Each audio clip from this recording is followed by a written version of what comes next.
grabación.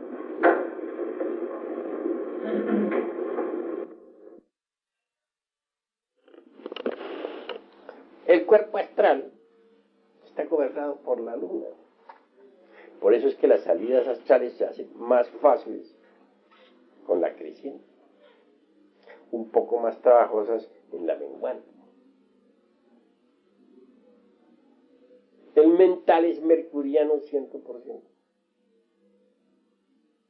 Y en cuanto al causal, la región de Tiferet, pues ciertamente es venusino. Los encantos del Viernes Santo, está el amor, la crucifixión del Cristo, toda esa cuestión. Se encuentra uno ya en el causal.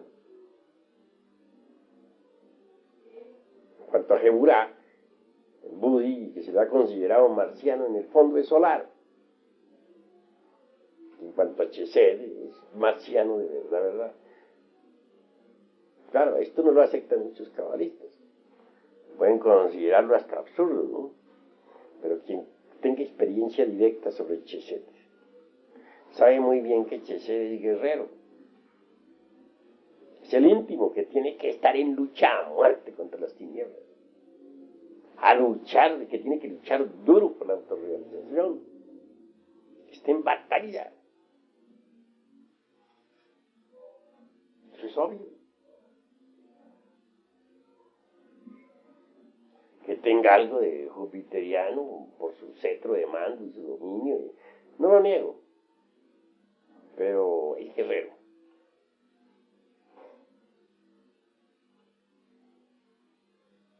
Si proseguimos pues en estas reflexiones, pensando aquí como se dice en voz alta, a través de la comprensión, de la meditación, dijéramos, íntima del ser y de la confrontación lógica. Es muy importante eso. Veremos, pues, que hay centros de gravedad en todo esto. El primer triángulo es, dijéramos, el triángulo logoico, que obviamente tiene su centro de gravitación. Eso cualquiera lo puede observar. En el padre, en el viejo de los siglos, en Keter. Si agarramos el segundo triángulo, lo encontramos ético. ¿Por qué le decimos ético? Porque sencillamente ahí prima la ética, la recta conducta. Es el mundo del espíritu puro. La trimurti indostánica de Atman, Buddhi, Manas. Completamente ético. Chesed, Geburá, diferente. Obviamente, ese centro de gravedad, y esto resalta a simple vista, es el alma humana. Es el alma que sufre, que llora. La parte muy humana de nosotros. O sea, diferente, que coincide con el causal. Eso muy humano que va adentro. Así pues, obviamente, el centro de gravedad del triángulo ético es directamente diferente.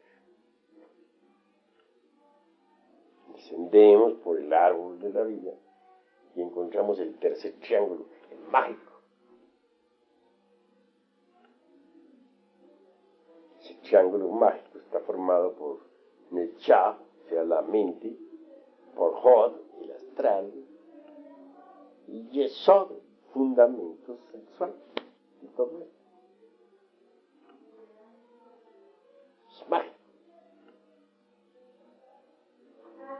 Pero, ¿dónde encontraríamos el centro de gravedad del tercer triángulo? Francamente, yo lo encuentro en el sexo. Porque de ahí viene el nacimiento, muerte, la regeneración, la recreación, gira todo a través del sexo. Es decir, el tercer triángulo tiene como centro de gravedad el sexo, pero si pensamos en el sexo, o sea, en Yesod, es la fuerza del tercer logos, entonces descubrimos que el tercer logos tiene su centro de gravedad en Yesod, que el segundo logos,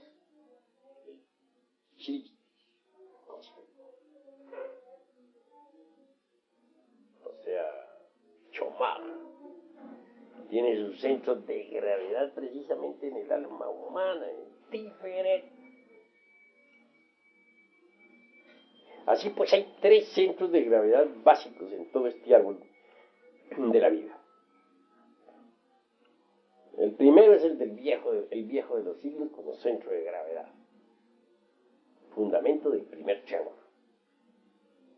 En el segundo triángulo, en el ético, se manifiesta el segundo aspecto de Logos, el Crestos, en Tiferet, de manera que Tiferet se convierte en el centro de gravedad del Cristo. En el tercer triángulo se convierte Yesod en el centro de gravedad del Espíritu Santo, es decir, de las fuerzas. Es mediante esa fuerza sexual que surge la vida, que surge el cuerpo físico y que surgen todos los organismos que tienen vida.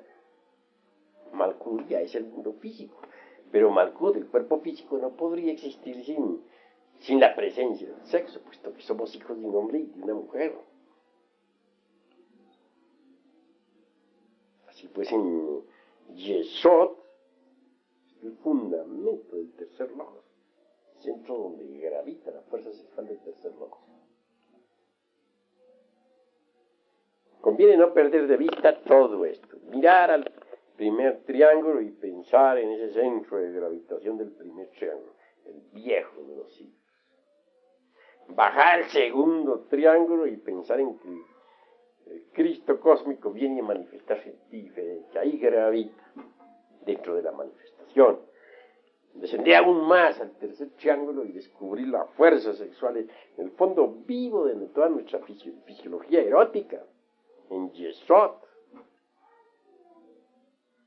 Está el Espíritu Santo. Ahora bien, hay cosas que merecen ser reflexionadas, analizadas, comprendidas, para que el segundo logos, o sea, Vishnu o el Christos cósmico,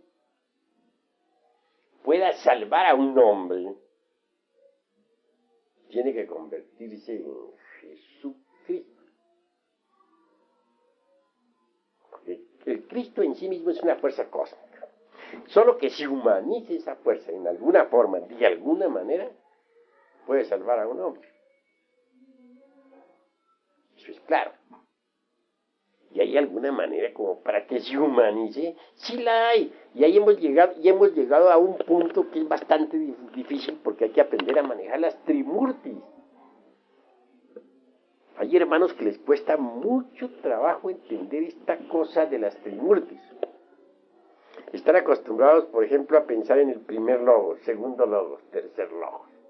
O sea, el Padre, el Hijo y el Espíritu Santo. Pero luego viene una segunda trimurti en quien les hablamos nosotros, de Osiris y Siriaus. Entonces ahí se confunden, porque realmente la conversión de una trimurti en otra trimurti no se puede hacer a base de puro racionalismo. Hay un factor en esta conversión de trimurtis que es completamente espiritual y que solo intuitivamente se puede aprehender, capturar, asir. El primer, segundo y tercer logos, en el fondo, son un solo logos, indivisible aunque triuno, que es el Padre. Dentro del Padre está el Hijo y está el Espíritu Santo. Así como dentro de un hombre verdadero está el cuerpo, está el alma y está el espíritu. Así dentro del viejo de los siglos está pues también el Hijo y el Espíritu Santo. Y forman uno solo, íntegro, unitotal. Ahora bien, en el Egipto a ese único, unitotal, se le llamaba Osiris. Osiris puede desdoblarse. ¿Quién le prohíbe a Osiris que se desdoble?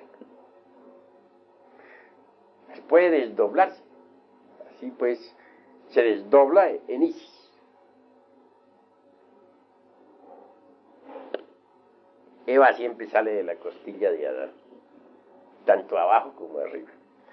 ¿Qué tiene de raro, pues, que Osiris, el Adán solar, salga la Eva solar también, la Urania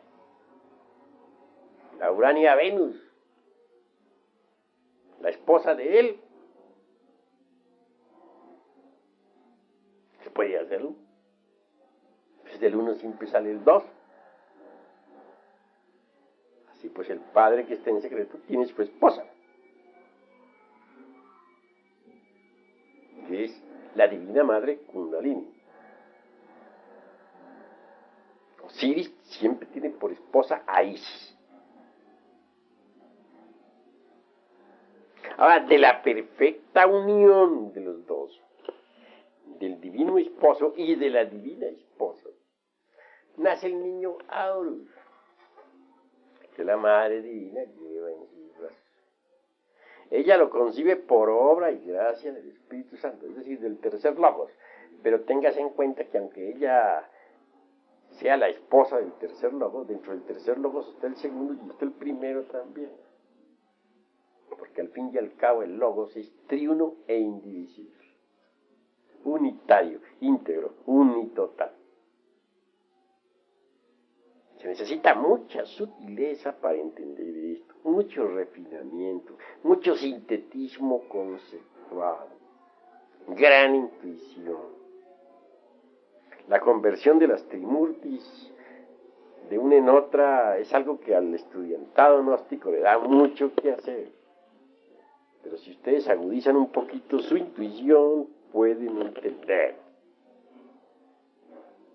Claro, repito, de la plena unión o cópula sacra, divinal, entre él y ella, deviene el niño, que en el Egipto se llama Aurus, y que en los tiempos hebraicos se le llamaba Yeshua. Yeshua significa Salvador. Bien sabemos que Jesús viene de la palabra Yeshua, y Yeshua es Salvador. Así pues, Yeshua, o sea, Jesús, o Aurus, es lo mismo. Este Aurus, o este Yeshua, como querramos decirle, este Jesús, es el mismo Cristo, que ha descendido de su esfera, del mismo Logos, segundo, o Crestos cósmicos, ya humanizado, convertido en hijo de un hombre divino y de una mujer divina, para hablar más claro, convertido en rey niño, salvador. Pero es un rey niño particular de uno, puesto que es el ser mismo de uno. Es el niño de oro de la alquimia. El niño de oro de la alquimia sexual, precisamente, ¿no? Está coronado. El niño Dios, Jesucristo. Cristo porque es el segundo logos.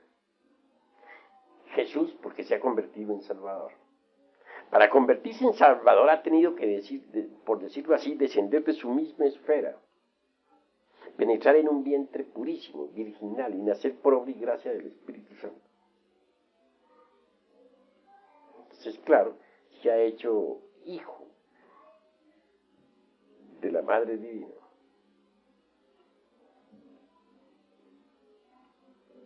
Y hijo, de hecho, de su Padre.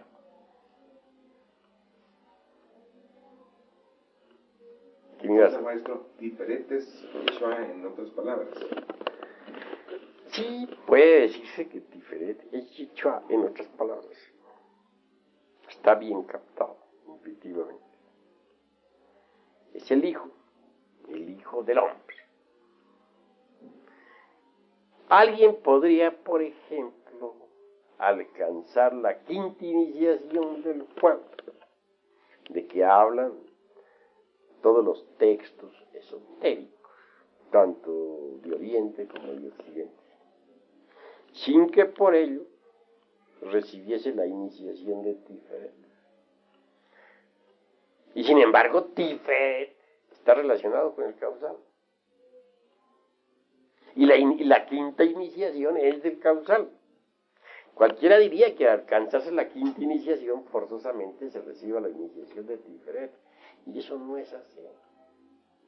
La iniciación de Tiferet viene un poquito más tarde. Y no todos la reciben.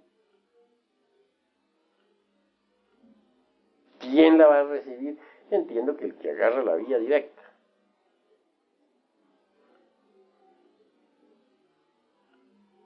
Pero, en todo caso, yo tengo que hablar lo que por mí mismo he experimentado, ¿no? Después de la quinta iniciación del fuego, hube de ser llamado por mi divina madre Kundalini. Tenía ella el niño en sus brazos. Hice cierta petición de tipo esotérico. Ella me respondió, pídele al niño. Hincado pedí al niño lo que tenía que pedir. Después se me dieron algunas instrucciones que por ahora guardo en secreto. Posteriormente, pude recibir la iniciación de Tiferet, es decir, sobrevino después de la quinta iniciación del fuego. Y entonces aquel niño que yo había visto en brazos de su madre divina, es mi madre divina, puesto que cada uno de nosotros tiene la suya propia, penetró ya dentro de mi propio organismo, por las puertas, pero por la puerta maravillosa, pues, de la glándula pineal, que como dijera Descartes, es el asiento del alma.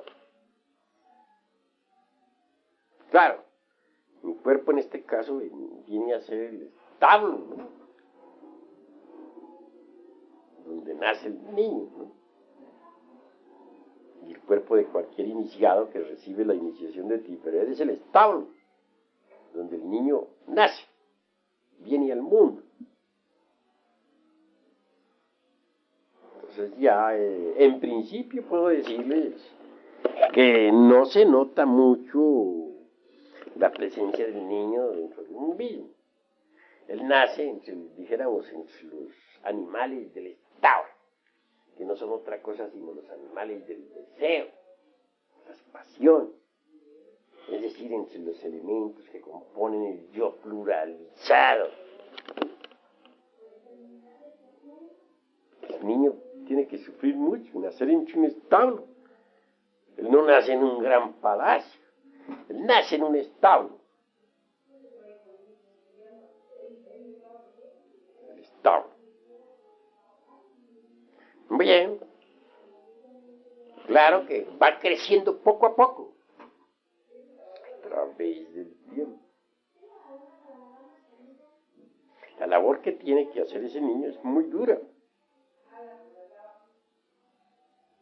Es el Cristo que nace en el establo para salvarnos. De manera que todos esos animales del establo, él tiene que matarlos en sí mismo, eliminarlos en sí mismo. Y las tentaciones por las que uno pasa como ser humano, como persona que tiene un cuerpo de carne y hueso, son las tentaciones por las que tiene que pasar. Son sus tentaciones. Y el mismo cuerpo de carne y hueso de uno viene a convertirse en su cuerpo de carne y hueso. Así es pues como el Hijo del Hombre se hace, viene al mundo y se convierte en un hombre con cuerpo de carne y hueso. Ahí está el mérito de sus esfuerzos, de sus sacrificios. A medida que va creciendo, los sufrimientos para él van siendo más y más grandes. Vencer a las potencias de las tinieblas en sí mismo. Siendo él tan perfecto, tiene que vencer a las tinieblas en sí mismo. Siendo él tan puro, tiene que vencer a la impureza en sí mismo. Habiendo pasado él más allá de toda posibilidad de tentación, tiene que vencer a las tentaciones en sí mismo. De manera que nuestras tentaciones vienen a ser las tentaciones que él tiene que sufrir en sí mismo. Y nuestros dolores vienen a ser sus dolores, multiplicados hasta el infinito. Nuestros sufrimientos, sus sufrimientos. Nuestras preocupaciones, sus preocupaciones. Nuestras ansiedades, sus ansiedades. Nuestros anhelos, sus anhelos. Él es el Hijo del Hombre, por eso así se le llama, el Hijo del Hombre. El resultado de sus amarguras. Conforme va él creciendo, pues también es cierto que todo va muriendo. O mejor dijéramos, conforme va muriendo todos los elementos del Estado, él va creciendo, se va desarrollando, se va haciendo hombre. Hasta que llega a tomar la palabra para predicar la enseñanza, la doctrina, para hacer la obra del Papa. Pero tiene que vivir el mismo drama cósmico, que es el drama de la alquimia. Él es alquimista y él es cabalista. Y él tiene que vivir todo el drama de la alquimia, el drama químico, vivirlo en sí mismo. El Judas es lo mismo. Él lo ha vendido, lo ha cambiado por licores, por dinero, por mujeres, por placeres, por todas las cosas terrenales. Y Pilatos es lo mismo. Que se lava las manos, se cree muy santo y muy bueno. Se justifica siempre y nunca tiene la culpa de nada. Y en cuanto al Caifás, la mala voluntad, es también uno mismo. Uno mismo es Caifás. Y Judas, Pilatos y Caifás lo llevan a la muerte. Él tiene que ser azotado, tiene que ser coronado de espinas. Todos los sufrimientos de él son ocasionados por uno mismo. Sus angustias son espantosas. Porque tiene que vencer para poder ser glorificado. En la glorificación está su mérito. Si por algo es digno de honra y de alabanzas el Cordero inmolado, que borra los pecados del mundo, es precisamente por ser el Salvador. Porque es capaz, pues, de sufrir en uno y vencer a las muertes en sí, a la muerte en sí mismo. Pues tiene que llegar él a saborear la muerte, a gustar de la muerte. Porque solo así puede vencer a la muerte. Maestro, por eso mencionaba usted que la vida, pasión y muerte que se representan en las iniciaciones primeras son simbólicas, pero las que se hacen en la segunda montaña ya son auténticas y reales. Bueno, es claro que antes de recibirse la iniciación de Tiferet, se recibe la ilustración del drama químico, o drama alquimista, o cósmico. Porque todo alquimista tiene que vivir su drama, el drama de la alquimia sexual. Uno tiene que ser alquimista para poderse autorrealizar. Algo te dije yo el otro día, o ayer, sobre alquimia. Te dije que a medida que iba pasando el tiempo, que fuera pasando el tiempo, yo te iría explicando sobre alquimia, a la luz de tus propias vivencias, de lo que tú mismo fueras viviendo. Es decir, tú me dijiste que así te gustaría y no la cosa meramente intelectual. Y es verdad, ¿no? Sino que aquello, lo que es la alquimia como fundamento y base, la vayas viviendo, ¿no? Y es claro que esa alquimia toda se desenvuelve en el drama cósmico. Es la vida, pasión y muerte y resurrección de nuestro Jesucristo íntimo particular. No del Jesucristo de la Tierra Santa, que es venerable porque predicó esta doctrina, sino de nuestro Jesucristo interior, particular, al que alude constantemente Pablo de Tarso y los grandes maestros.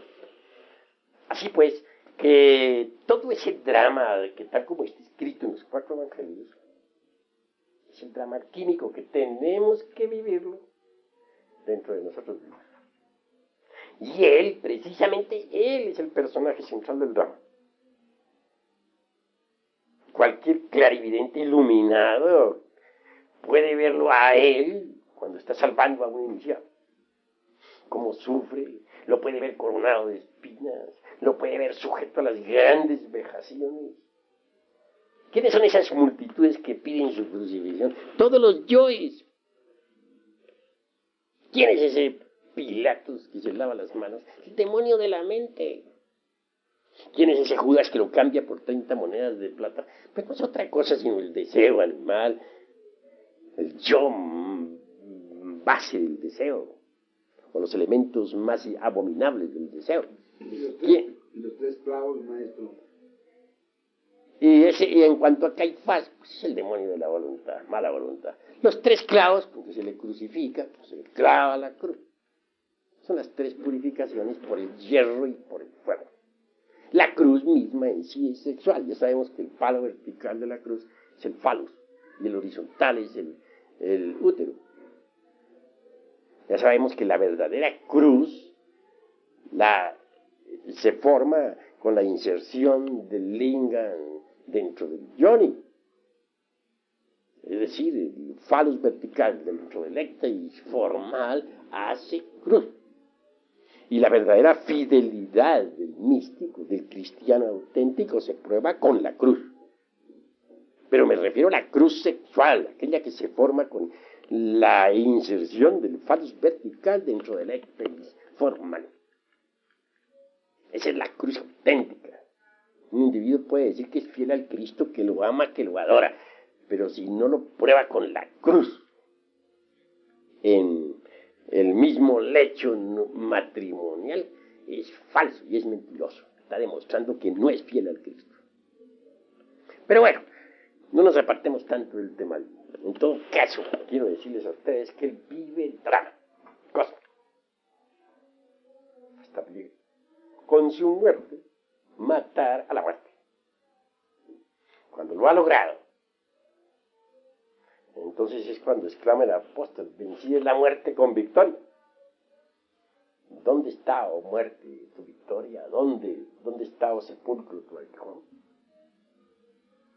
De manera pues que entonces lo importante es que él logre redimirnos. Al resucitar él, claro, el alma en él resucita. Todos nuestros principios anímicos y espirituales en él resucitan. Así pues es necesario comprender que él es nuestro auténtico Salvador interior, nuestro Jesucristo particular, íntimo. Es también bueno saber que el gran Caín, que vino al mundo y que predicó esta doctrina, pues sabía muy bien que cada cual lleva su Jesucristo íntimo, particular. Él no quiere el gran Cabil Jesús de la Tierra Santa, el que vino al mundo hace 1974 años, no desea que nadie lo siga. Lo que quiere es que cada cual siga su propio Cristo íntimo, que ese es el que cuenta, porque es nuestro Salvador, el que viene a reconciliarnos con nuestro propio Padre que está en secreto, con el viejo de los siglos,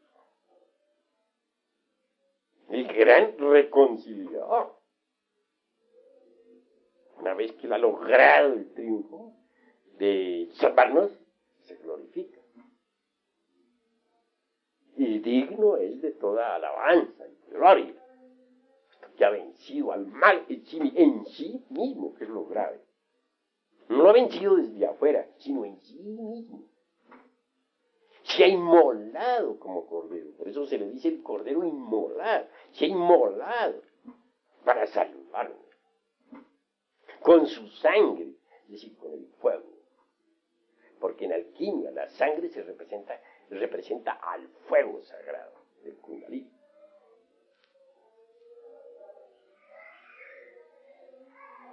Es bueno entender todo esto. Y yo les estoy hablando a ustedes de lo que yo mismo he vivido, de lo que estoy experimentando en sí mismo. No cometería yo el crimen de ir a decirles que yo soy el Cristo, ni mucho menos. Eso sería una blasfemia, una falta de respeto al Salvador, ¿no? Pero sí les digo a ustedes que Él a mí me está salvando. Como ha salvado a tantos, yo puedo ser uno más de los salvados. Y como está trabajando, lo he experimentado.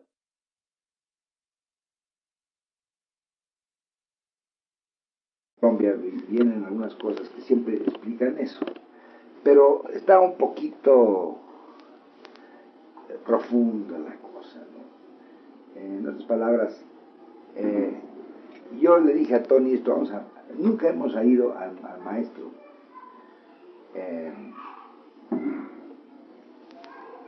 dar su concepto gnóstico de lo que es la ciencia, la filosofía, el arte y la religión. Yo, por ejemplo, yo lo explico según mi manera, ¿no?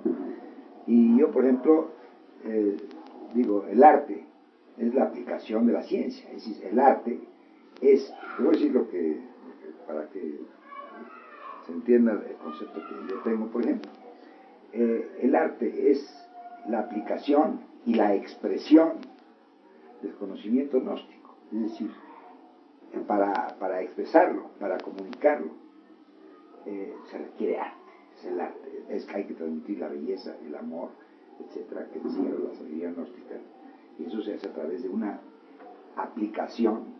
¿Sí? En el arte ya entra la práctica, hoy no podemos hablar de arte teórico, ese es el concepto de arte, según el concepto mío, ¿verdad? Ahora, la ciencia, la filosofía, pues ¿qué diríamos? Es la teoría del conocimiento, es decir, es la disciplina que busca la sabiduría, pero la filosofía no es la sabiduría, ese concepto de dónde entra la filosofía y luego la ciencia, la experimentación, la comprobación de los hechos, del conocimiento, para llegar a saber por experiencia propia, y la religión, la unión esa ya cuando hablamos de la divinidad, ya cuando nos metemos al espíritu, ya cuando entramos en la cosa de fe, por ejemplo, pues ya estamos en el terreno, según mi concepto, religioso. Pero yo no quiero meterme en lo que dicen enciclopedias, en lo que dicen sobre la filosofía. Lo que quiero es un concepto de labios y del maestro Samael, para que ya lo desmenucemos, pero tener ese concepto, ya sea que tenga mucho en común con lo demás o no, pero oírlo. Y yo creo que grabar eso para nosotros, todo para Tony y para mí, y para después transmitirlo, pues es muy importante, ¿verdad? Así es. Y entonces sí queríamos, pues, que nos hablara el maestro de esos 4 pilares en una forma, pues más o menos como lo sabe hacer, espontánea, ¿verdad? Esa era la cuestión, maestro, por lo que nos urgía tener su concepto a este respecto. Bueno, en todo caso, Gnosis es conocimiento. Protognosis es la gnosis, dijéramos, en estado de dinamismo, acción, impulso, etc. Pre-gnosis, algo que es y no es gnosis. Autognosis es el conocimiento gnóstico propio de sí mismo, dijéramos la autoconciencia. Nosotros debemos, pues, familiarizarnos con todos los aspectos de la gnosis. Gnosticante, por ejemplo, es una labor, pues, de enseñanza, ¿no?, tendiente a promover la gnosis. Gnosticismo es el estudio de la gnosis. En todo caso, en mi libro, que titula La doctrina secreta de Anáhuac, hay un capítulo titulado Antropología gnóstica. Ahí está explicado con detenimiento lo que es la gnosis. Están también allí desglosados los términos gnósticos. Lo que pasa es que hay que primero editarlo, ¿no? Ya lo tendrán en su poder. Allí en la República de El Salvador, ya aquí nuestro hermano Batarse se propone, pues, hacerle las correspondientes correcciones, dijéramos, gramaticales o ortográficas, ¿no? Que no dejan de colarse en algunos errorcitos de ortografía por ahí, y cuestiones de máquina, ¿no? Y prepararlo, pues, para que entre ya en imprenta. ¿Cómo cuándo entrará en imprenta? Pues yo calculo, maestro, que para revisarlo todo se me lleva un mes más o menos. O menos un mes, ¿no? Un mes. O sea que si regreso a San Salvador entre el 15 y el 20 del mes entrante, estará, pues, agosto, ¿no? Estará, pues, revisado como el 20 de septiembre. Entonces entra a la imprenta, pues, por ahí por fines de noviembre, principios de diciembre. Estará el libro editado. Ya editado. Sí, ahí está precisamente la definición completa de la gnosis a través de un larguísimo capítulo con todos sus términos exactos. Claro está que la gnosis tiene las 4 columnas, ¿no? Ciencia, filosofía, arte y religión. Cuando hablamos de ciencia, pensamos en la ciencia pura, no en ese podridero de teorías universitarias que hoy en día abunda por todas partes. Ciencia pura como la de la gran obra. Ciencia pura como la de los alquimistas medievales. Ciencia pura como la de un Paracelso o la de un Pablo de Tarso. Filosofía. Naturalmente que la gnosis es una filosofía perennis et universalis, un funcionalismo de la conciencia.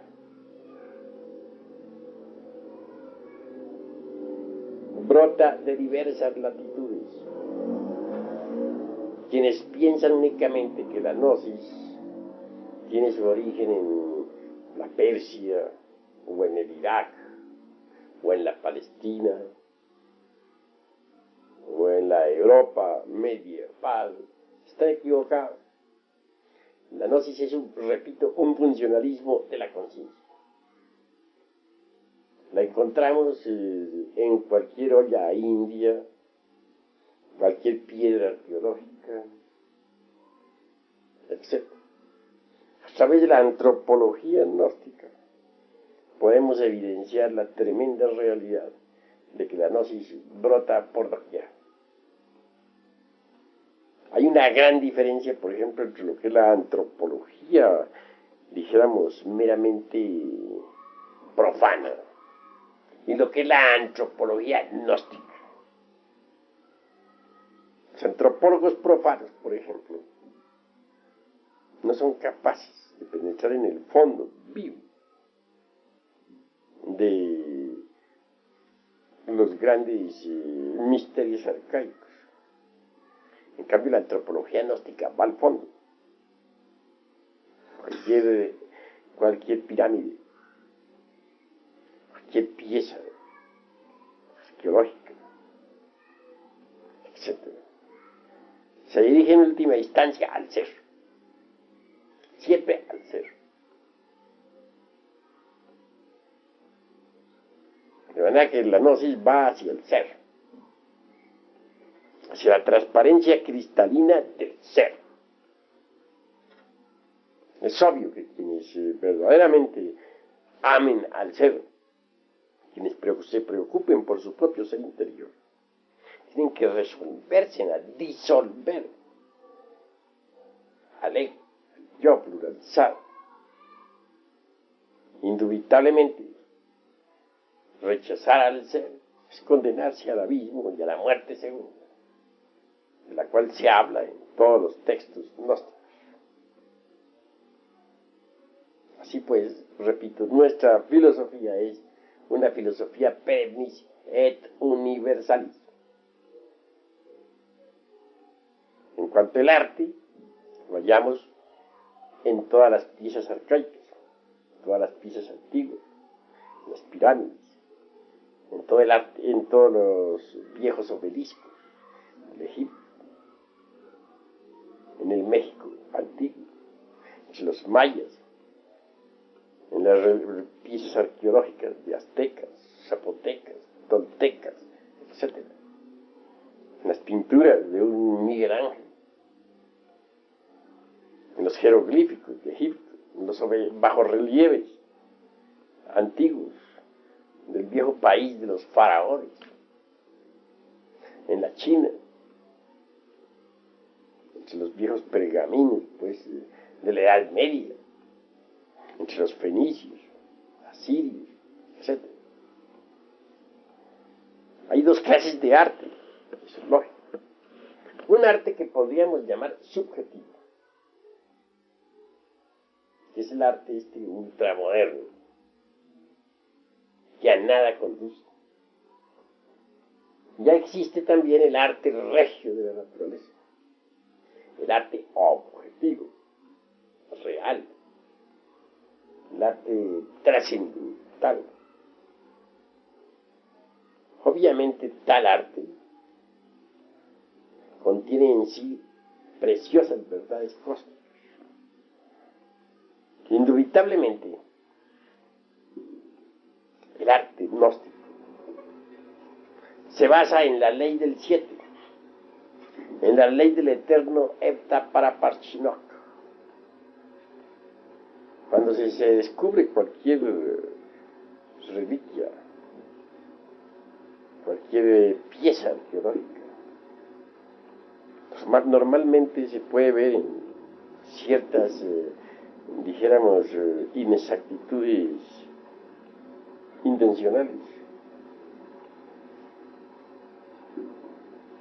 pequeñas rupturas que casi siempre se atribuyen a la pica de los trabajadores, etc. En todo caso, cualquier inexactitud dentro de la ley del 7 ha sido colocada intencionalmente, como para indicarnos que allí en aquella pieza, o que por medio de esa pieza se transmite a la posteridad una enseñanza, una doctrina, una verdad cósmica.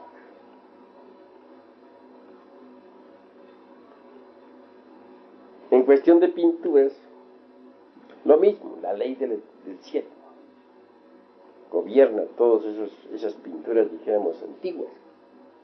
de aztecas, mayas, egipcios, fenicios, etc. Transmite preciosas enseñanzas. También encontramos pinturas preciosas, portadoras de grandes enseñanzas, en todos esos viejos cuadros medievales, en las catedrales góticas, etc. El arte regio de la naturaleza es, pues, dijéramos, el medio transmisor de las enseñanzas cósmicas. En cuestión de religión, obviamente nosotros estudiamos la religiosidad en su forma más profunda. La gnosis estudia la ciencia de la religión. Religión verdadera encontramos nosotros en toda la naturaleza. La gnosis pues va al fondo religioso, busca el religar, el querer ligar o volver a religar al alma con Dios. Y esto implica trabajo intensísimo, porque tiene uno que eliminar el yo psicológico, el mí mismo. Solo así es posible el religar de que nos hablaran los antiguos. La religiosidad, pues, que nosotros poseemos, es completamente científica, es altamente filosófica, profundamente artística. Buscamos a la seidad, a lo divinal, dentro de nosotros mismos, no fuera de nosotros. Sabemos que si no descubrimos a Dios dentro de sí mismos, no lo descubrimos en ninguna parte. Nos preocupamos pues por autoconocernos, nos preocupamos por la autognosis. Cuando uno llega a la autognosis, se conoce a sí mismo, conoce al propio ser interior en sí mismo. Y este proceso de conocerse en sí mismo, de conocer a su propio ser íntimo, es precisamente la autognosis.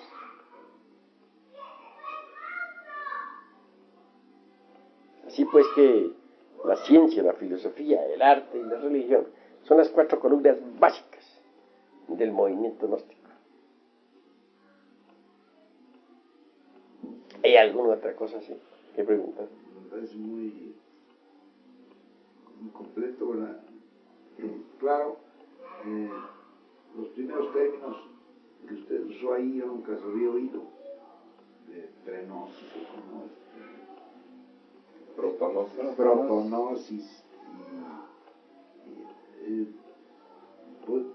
¿podría usted explicarlo?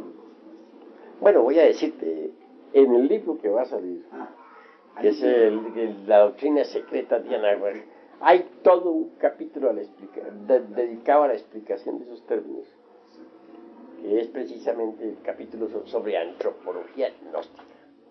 Ahí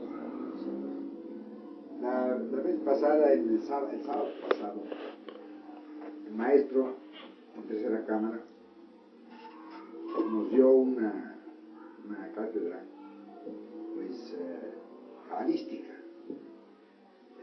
muy importante, y sobre Jesucristo, sobre nuestro Salvador. Y ya te estoy explicando. De eso está. Entonces, claro,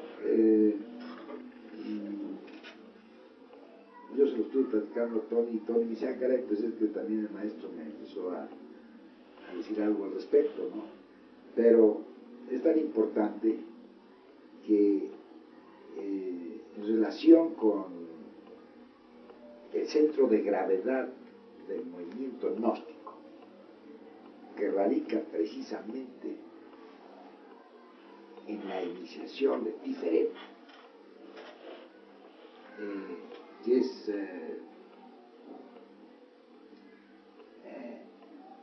realmente donde tiene nuestro movimiento su eje más preclaro, digo, donde gira la gnosis, me imagino yo. Me gustaría, porque eso es no solamente es impresionante, sino que realmente lo arroba un... Sobre eso sería muy interesante cualquier otra cosa que usted pueda, pues no ampliarnos, sino repetirnos, maestro. Si fuera usted tan gentil. Bueno, indudablemente que tenemos que distinguir entre lo que es Jesús, el Cristo, como gran cabir, el hombre pues que predicara la doctrina del Cristo íntimo de cada uno de nosotros, y lo que es el Jesucristo íntimo particular de cada cual. De manera que Jesucristo, como cabir, como gran instructor de la tierra, que apareció en la Tierra Santa hace 1974 años, lo único que hizo fue predicar la doctrina de nuestro Jesucristo particular, interior. Claro que eso merece una explicación. Ante todo debemos pensar en los 10 sefirotes de la cábala hebraica para poder entender. Es decir, considero que para poder entender esto se necesita orientarse uno con el árbol de la vida. Solo así podría hacerse inteligible este tipo de conocimiento. Si miramos juiciosamente el árbol de la vida, descubrimos los 10 sefirotes de la cábala hebraica. Primero que todo está Keter, el viejo de los siglos. Es la verdad de las verdades, lo oculto de lo oculto, la misericordia de las misericordias.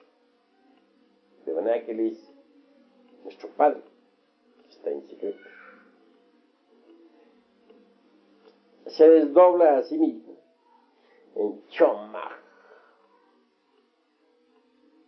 Este Chomag de la cábala hebraica es el Cristo cósmico, o el Crestus, o el Christus, el Vishnu de los indostanes. Keter, por ejemplo, es el padre, el Brahma de los orientales. A su vez, Chomag, el hijo, el Crestus, se desdobla en Binah, que es el Espíritu Santo, el tercer Logos, el señor Shiva de los indostanes. Existe una tendencia muy marcada en el mundo occidental a antropomorfizar los 3 aspectos del Logos. Y resulta que no es posible antropomorfizarlos. El Padre en sí mismo, el primer Logos, es múltiple. Esto significa que hay tantos padres en el cielo cuantos hombres en la tierra. El segundo Logos, el Crestos cósmico, es una fuerza universal. Se expresa a través de cualquier hombre que esté debidamente preparado. Y en cuanto al tercer Logos, el Espíritu Santo, se manifiesta como potencial sexual en todo lo que es, ha sido y será. El primer Logos en sí mismo, anciano de los días, sabiduría. El segundo Logos, Chomag, es amor. Es el fuego mismo que arde en toda la creación. el Agnus Dei, el Cordero inmolado desde el principio del mundo para nuestra salvación. Porque es el fuego que subyace en el fondo de toda materia orgánica e inorgánica.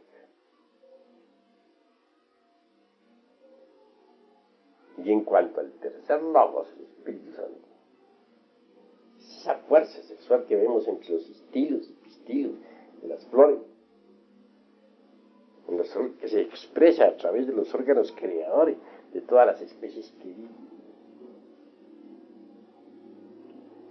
Fuerza maravillosa, sin la cual el universo no podría existir.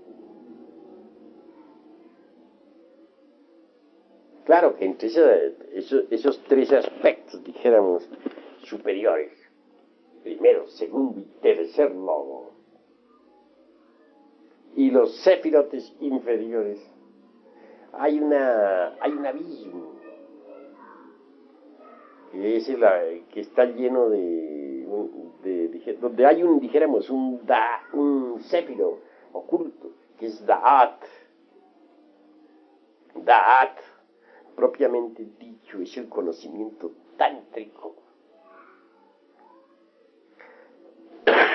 mediante el cual es posible trabajar uno por su autorrealización.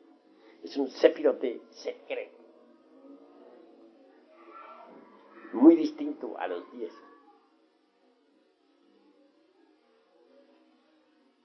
Cognición tántrica.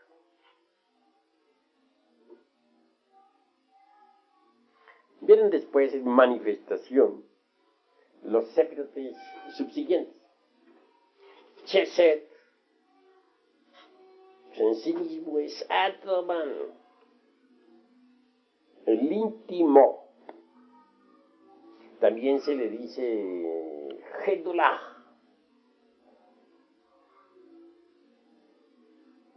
A su vez, Atman, o sea, se desdobla en Geburah.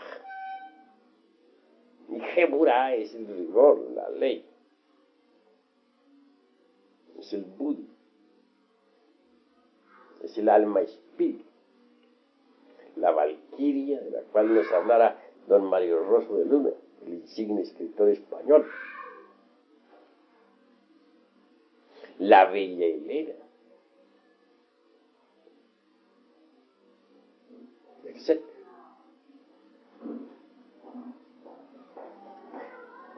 Continuando con este orden, nos encontramos pues al esposo de la esposa, el manas superior de la teosofía oriental, que no es otra cosa sino Tiferet, o el alma humana, causal.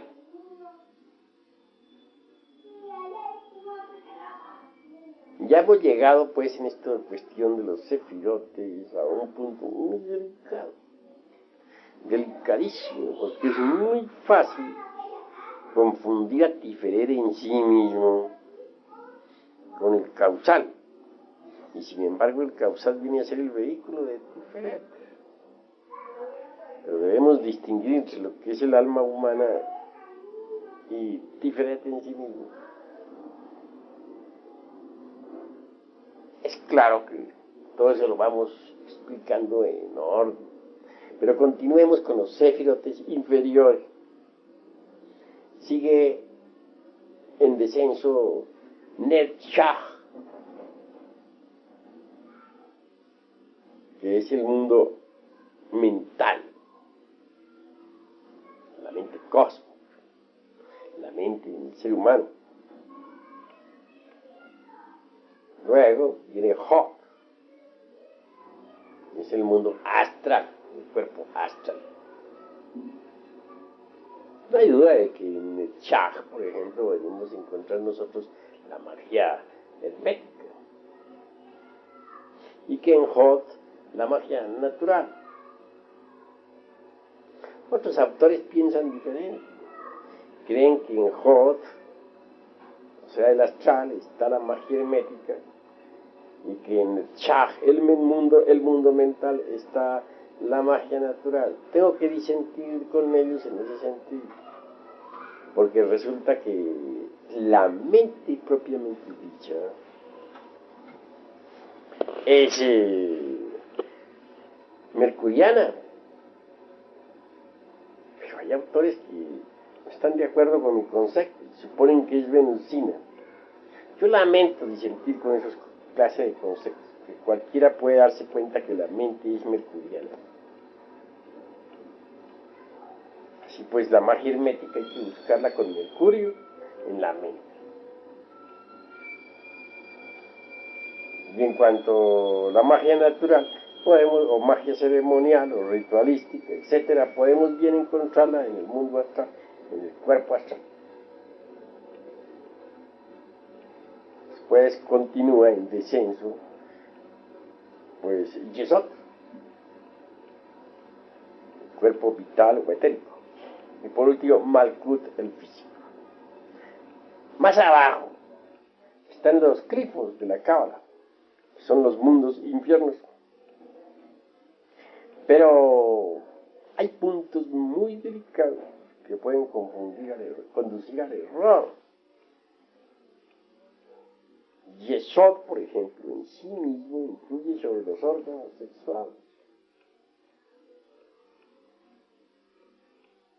El asiento vital o lingam sarira no es más que la sección superior del cuerpo físico. Quienes no acepten este concepto vedantino, o quienes no lo aceptan, para hablar más claro,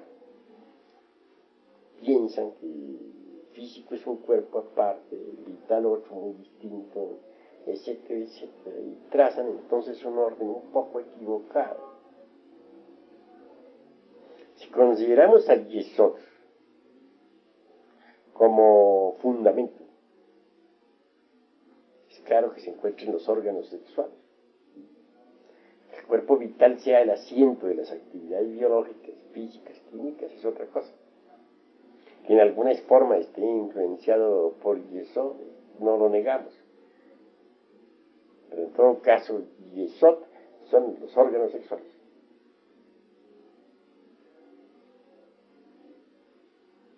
Así pues, conviene discernir, aclarar todas estas cosas. El cuerpo físico con su asiento vital es terrestre. En cuanto al Yesod, son los órganos sexuales. En la Vedanta, el cuerpo físico y vital se cuenta como un solo cuerpo, por tratarse de que